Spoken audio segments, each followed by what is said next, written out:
திருப்பாடல் 29:11. ஆண்டவர் தம் மக்களுக்கு ஆற்றல் அளிப்பாராக. ஆண்டவர் தம் மக்களுக்கு சமாதானம் அருள்வாராக. ஆண்டவர் தம் மக்களுக்கு ஆசி வழங்குவாராக. என்றும் வாழும் எல்லாம் வல்ல இறைவா, இனிய காலை வேளையிலே திருமுன் அமர்ந்து ஜெபிக்கவும் உம்மை புகழவும் தந்த மேலான இரக்கத்திற்கு கோடான கோடி நன்றியப்பா. இன்றைய நாளை உமது ஆசீரால் நிரப்பும். இன்று நாங்கள் யாதொரு பொல்லாப்புகளையும் காணாமலும் நினையாமலும் செய்யாமலும் இருக்க செய்தருளும்.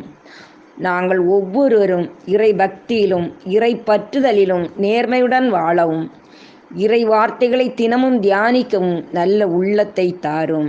எங்களுடைய பணிகளை பொறுப்புடன் அமைதியுடன் நிதானமாக செய்வதற்கு வேண்டிய உற்சாகத்தையும் ஊக்கத்தையும் தாரும். இயேசுவே, எங்களோடு இருந்து என்றென்றும் வழிநடத்த வேண்டுமா? இயேசுவின் இனிய நாமத்தில் ஜெபிக்கிறேன். ஆமேன்.